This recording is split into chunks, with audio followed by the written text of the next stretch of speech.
And I suppose, like all boys, you'd like to go right out and take a crack at the Japs. Well, naturally. We'd all like to do that, but I'm afraid that by the time I'm old enough, the Japanese Empire will be just a bunch of islands under a Chinese mandate. What I'd like to know is, what can I do to help, right now? Well, there are victory gardens to help the nation's food supply, and you can buy war stamps and bonds. Yes, sir, but women and kids can do that, too. I see you want a man's size job. All right, Eddie? Let me suggest, then, that I open up this little talk of mine with you by giving you a little story of my experience.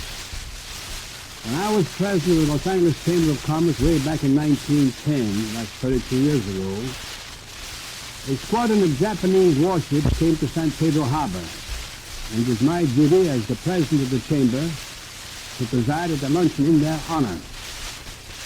So I segregated the officers side by side with the different directors of the Chamber of Commerce, and among the directors was a friend of mine, Mr. William Meade. Billy Meade, we called him.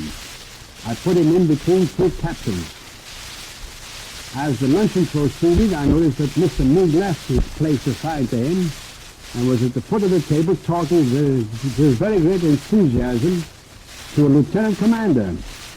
After lunch was over, I said to Mr. Meade, leave your chair and go down to the foot of the table to talk to that lieutenant commander. He said, Joe, you may be interested. That was Mrs. Meade's pantry boy. I said, what? Yes, he was our pantry boy.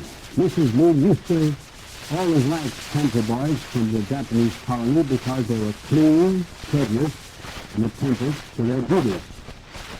And this boy had been with us for 3 years. All we had to work for us was that we should have 2 nights a week to study in a middle school, U.S. civics, and so making a problem for that.